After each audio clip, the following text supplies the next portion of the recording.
il en sera de même. Il ne se doutait de rien. Cela veut dire quoi? C'est le sommeil. Il mangeait, buvait. Ce n'était pas les premiers, il n'était pas éveillé. Il se doutait de rien parce qu'il n'avait aucune instruction spirituelle, c'est-à-dire leur âme était ailleurs. Jusqu'à ce que le déluge arrive, beaucoup d'entre nous aussi, nous sommes en train de vivre ces choses. Les événements dont nous sommes en train de parler ont été prédits bien avant. Il y a beaucoup d'hommes de Dieu qui ont eu, des prophètes même qui ont eu, qu'au mois de mars, il y aura tellement de choses. Et nous qui avons vu même bien avant que ces choses arriveront.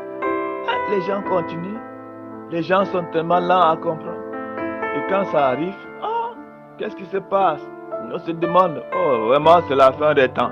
Et là, c'est la fin des temps.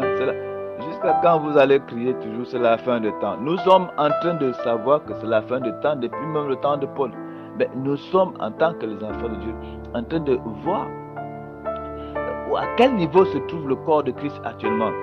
Bien que ce soit toujours la fin du temps, jusqu'au même du temps de Paul, mais à quel niveau est-ce que l'église de Christ, le corps de Christ, a-t-il avancé dans la connaissance parfaite de la vérité ou pas? Y a-t-il vraiment les membres qui veulent intégrer le corps de Christ? Ou bien y a-t-il que les religieux? On les signe.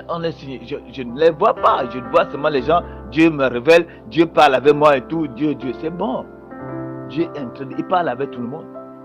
S'il veut m'avait un païen, il y a des païens qui ont eu des révélations comme ça. Il y a des païens qui disent que Dieu m'avait montré qu'il y aura quelque chose qui va se passer dans le monde. Et voilà, ça se passe. Il est content. Pour lui, c'est qu'il est avec Dieu. Alors, nous sommes en train de comprendre que ceux qui s'opposaient à Moïse, c'était Jeanne et Jambres. Parce qu'ils avaient aussi fait descendre leurs petits serpents. Les petits lézards, les petits serpents. Ils pouvaient se dire, ils ont aussi Dieu. Pharaon a d'abord dit à Moïse, mais voilà, tu ne fais rien de spécial. Tu as fait venir un cobra, voilà, il y a les serpents.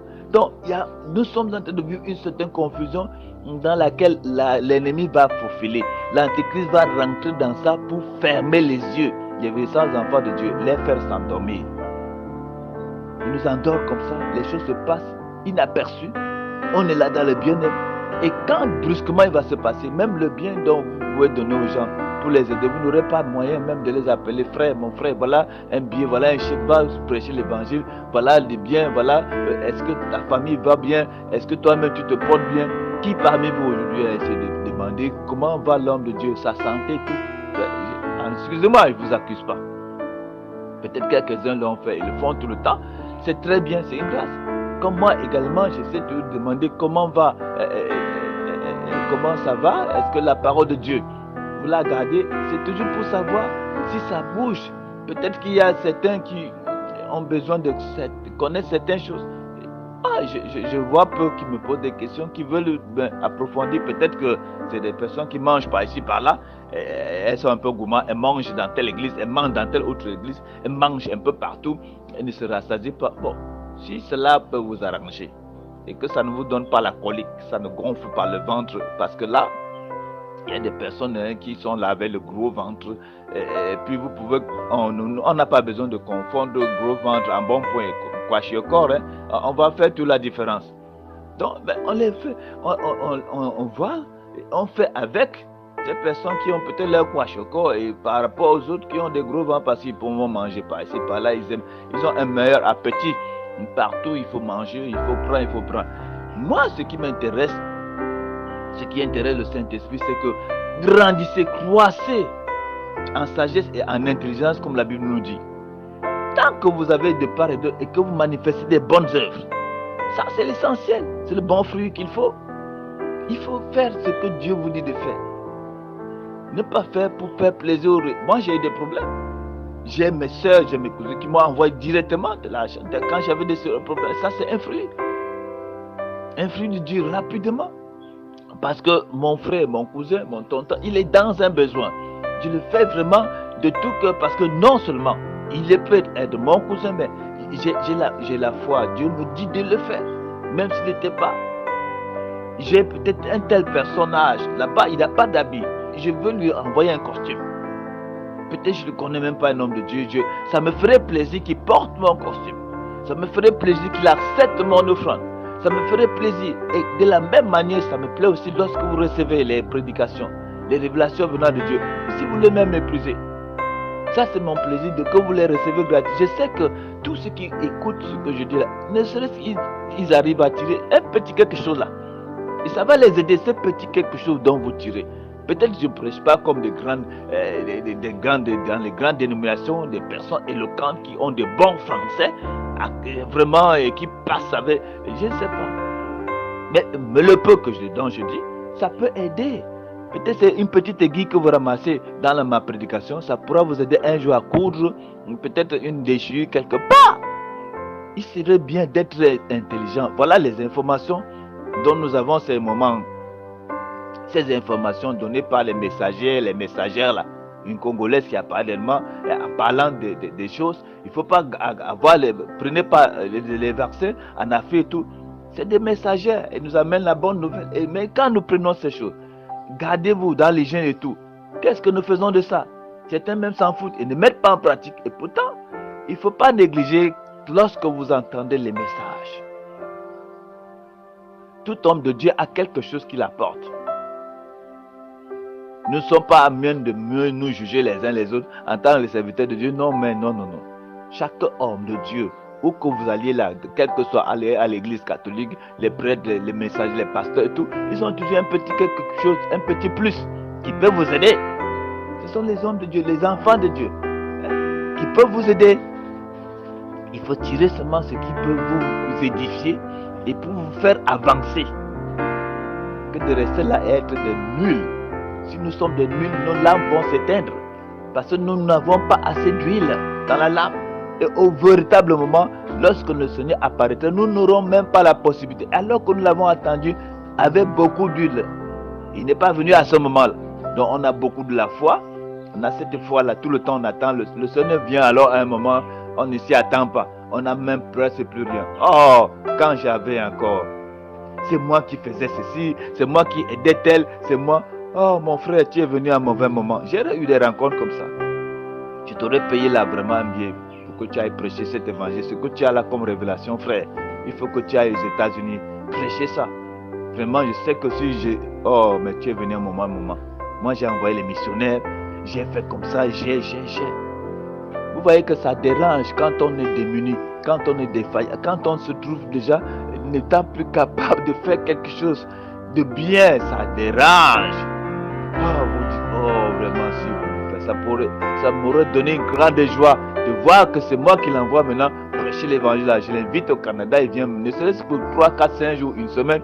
Je vais réunir les anciens, je vais réunir certaines personnes, aller dans des cases de passage, je ne sais pas, des cases pour des anciens, et je vais les unir, on va les parler de Dieu, ne serait-ce qu'un ou 2 jours.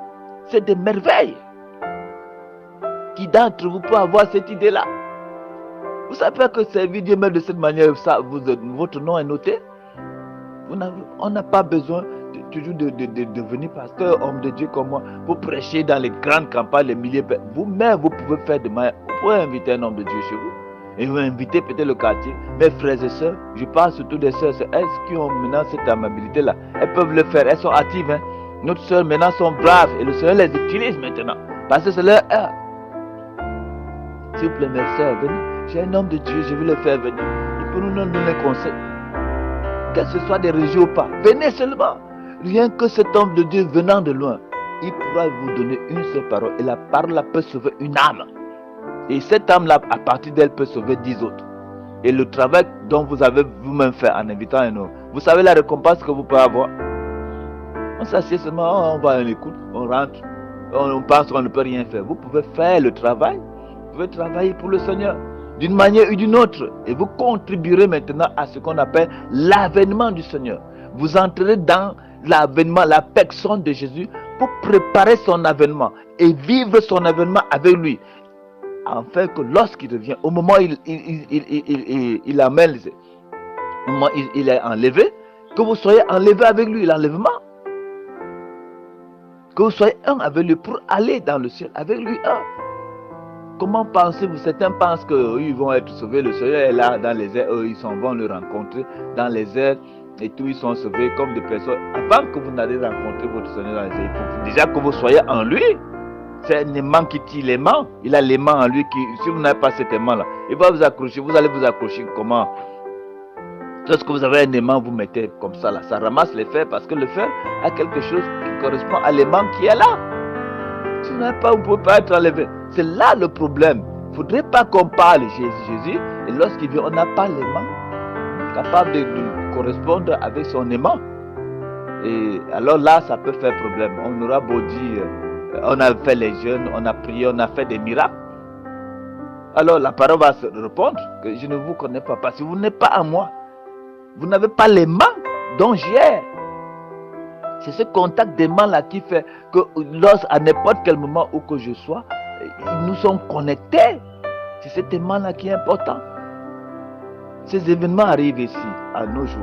Avant que ça n'arrive en 2013, le Seigneur a révélé, va et dit à mes enfants, c'est vrai qu'aujourd'hui, les gens disent, va et dit, des révélations, et les gens écoutent, on écoute, on s'en fout, hein? On s'en fout, on ne tient pas compte, et pourtant le Seigneur a révélé, va et dit, et lorsqu'on va, on dit, les gens prennent ça à la légère, on continue à la religion. Plus tard, les événements arrivent comme ces événements. Ça avait été prédit avant, bien avant. Et si à ce moment, les gens avaient pu comprendre et qu'ils s'étaient rangés, et que maintenant ils sont épargnés, c'est que les événements viennent, ça ne les touche pas, parce qu'ils auraient déjà reçu l'avertissement du Seigneur, ils auraient reçu ce qu'il faut pour être épargnés de ces dangers. De la même manière qu'avant qu'il y ait l'enlèvement, avant que l'avènement du Seigneur soit manifesté, il faut déjà que nous ayons des éléments capables de nous enlever, que nous soyons loin de tous les mauvais événements qui peuvent venir, que nous soyons loin de ça. Et que ces fléaux ne nous atteignent pas. Dans le pays de Goshen, il y avait la flamme de feu dans la nuit. Il y avait les ténèbres dans l'autre pays, toujours en Égypte. Dieu fait la différence.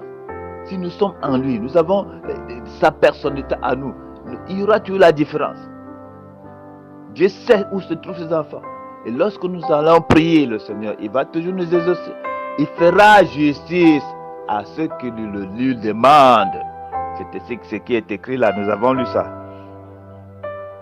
Mes frères et sœurs, alors sans toutefois continuer à beaucoup nous étendre là-dessus, nous devons savoir que l'ennemi est en train de chercher à embrouiller la carte. Il sait bien qu'il va se passer quelque chose de merveilleux.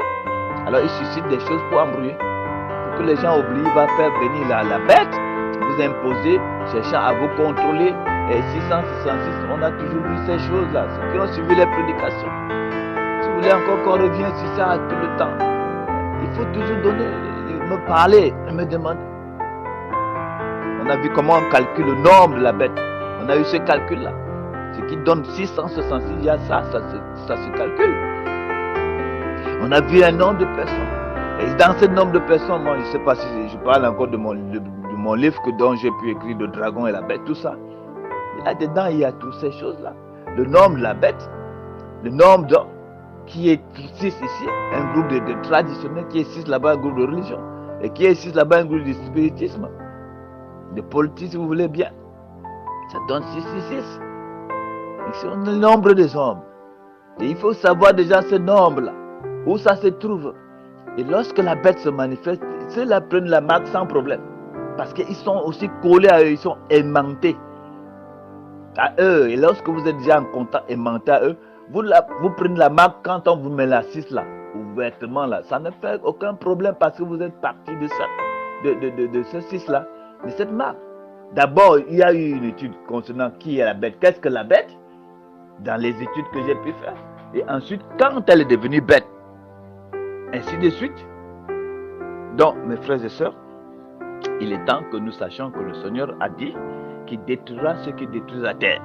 Tous ceux normalement qui sont en train de faire leurs amusements, croyant gérer le monde, Dieu les détruira un à un. Il confondra les sagesses d'après 1 Corinthiens 1, 19.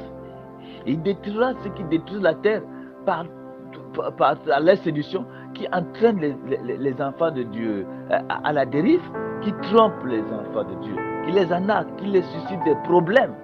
Dieu les détruira d'après Apocalypse 11, verset 18. Il détruira eux aussi. Dans Isaïe 33, il est bien dit, toi qui ravages, lorsque tu auras fini de ravager, tu seras ravagé. tout ce qui sont en train de nous apporter, que ce soit les mauvaises religions, que ce soit les perturbations, pour nuire à notre tranquillité, Dieu les a à l'œil. Il va les détruire. Il le fera. Et je voudrais encore bien vous dire que si l'ennemi est en train de se dresser comme ça, parce qu'il sait que l'église primitive est en train de reprendre, elle revient. Et il sait ce que c'est que en revenant à l'église primitive, la revanche dont cette église va ramener pour détruire la dénomination du monde, c'est quelque chose de très important. Donc il va d'abord essayer de vouloir embrouiller la carte pour que ça ne paraisse jamais. Et nous savons le destin du diable. C'est toujours d'étouffer quand quelque chose veut paraître. Un réveil qui veut venir, il faut que l'ennemi trouve tous les moyens. Il met en place une certaine stratégie pour embrouiller la carte. Nous sommes tout à fait d'accord. Nous avons des exemples. À chaque fois, lorsque nous sortons la parole, on vous met toujours sur le chemin. On vous dit, regardez au temps de Moïse. Moïse qui est né, il est beau et tout. Ah, ce pharaon à ce moment demande que les sages femmes mettent à mort les mâles parce qu'il avait peur qu'il y ait les garçons qui naissent et que l'armée israélite devient une grande armée capable de combattre le combat et le détruire. Où vient cette peur déjà? Mais en même temps, nous prenons encore le cas c'est dans Exode. Si vous voyez cette histoire, c'est vraiment dans Exode. Si nous prenons encore le cas du Seigneur, lorsque le Seigneur Jésus naît, Hérode aussi se renseigne pour voir où est né le fils. Il a peur, il va faire ses plans pour qu'on aille lui montrer où se trouve le fils, pour qu'il détruise. Et vous voyez ceux qui sont morts à partir de la naissance de ce les milliers. Hérode a envoyé qu'on détruise les enfants de 1 à 2 ans. Tous les petits, les bébés, on les a massacrés à cause de ce prince de la vie, le Seigneur notre gloire, qui va apparaître, la lumière, ça effraie, ça tremble. Il faut que, avant que l'avènement du Christ là, se manifeste, on parle des Corolla qui vont venir détruire et tout, parce qu'on cherche l'enfant né. On cherche à détruire la véritable chose. Mais comme vous savez comment le Seigneur est toujours intelligent et sage, il sait toujours comment il cache ses enfants. L'ennemi va tout faire. Il ne va pas détruire la vraie chose. Jusqu'à ce que cette chose soit exposée. Bientôt le Seigneur viendra, il va venir, il va régner. Bien, c'est son règne. Mais avant ça, il faut déjà son avènement. Il faut que la lumière paraisse. Et quand ça va paraître, ça va exposer le diable. Le Saint-Esprit est là pour convaincre le monde. Mais il faut qu'on éteigne la vérité. Et pendant qu'on est en train d'éteindre, l'ennemi peut détruire des milliers de personnes. Parce qu'il cherche à atteindre la véritable personne. Hein. Le message dont vous avez là, est-ce que vous savez que ça ne colle pas avec l'ennemi? L'ennemi n'aime pas trop ça. Parce que ça l'expose. Le religieux n'aime pas trop ça. Ça l'expose. Un bon pasteur, il va dire, mais qu'est-ce que lui dit là? Il ne sait peut-être même pas parler, placer ses mots. Dans ses prédications, il n'y a même pas les termes et tout. Il va chercher. Mais je vous dis, il y a la vie dedans. Hein. On n'a pas besoin de classer les termes. On connaît tout ça. On les a tous maîtrisés à l'école. On sait bien comment faire. Mais quand le Saint-Esprit vient parler, il sait comment il lance sa parole. Ceux qui ont l'Esprit de Dieu, ceux qui écoutent l'âme de Dieu, savent quoi attraper et comment se mettre sur les gardes. Cet esprit ne va pas prêcher comme le monde prêche, non. Il a sa manière de faire. C'est ce dont il faut respecter, parce que le Saint-Esprit a sa manière de faire, de voir et d'agir. Donc, nous devons respecter. Alors, vous savez bien que le plan de l'ennemi, il se dit, mais si on n'éteint pas, des prédications et tout, si on laisse faire, finalement, la vérité se manifestera et elle va dominer sur le mensonge. Elle va dominer sur nous. C'est ce que disait Caïphe.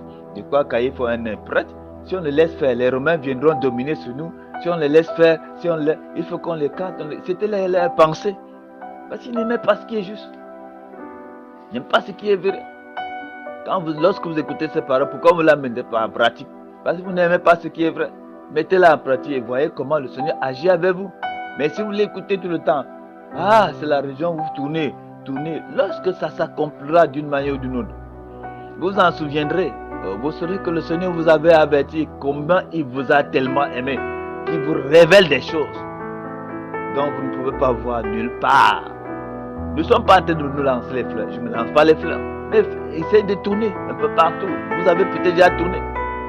Vous verrez que les gens ne prêchent pas de la même manière que moi. Parce que Dieu a appelé chacun avec sa part de de ministère. Ce que vous voyez ailleurs, ce n'est pas la même chose que vous allez voir avec moi. Je ne suis pas eux, ils ne sont pas moi. Donc, mes frères et sœurs, essayez de tirer ce qui est important pour votre avancement spirituel, où que vous alliez. Moi, je ne vis pas dans vos maisons. Je ne peux pas vous dire, n'allez pas à l'église là-bas, n'allez pas par ici, n'allez pas. Non, ce n'est pas moi de vous contrôler. Comme une maman ne peut pas dire à l'enfant, comme tu vas à l'école, je suis derrière toi, ne joue pas avec tes amis. C'est des choses incontrôlables, ça ne se fait pas.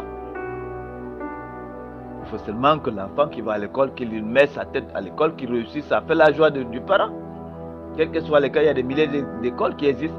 Elle ne peut pas dire forcément ne va pas t'attendre, ne va. Mais tout cela, notre but c'est quoi? C'est d'arriver. Nous sommes en train de vouloir seulement que le Seigneur nous aide à atteindre le but.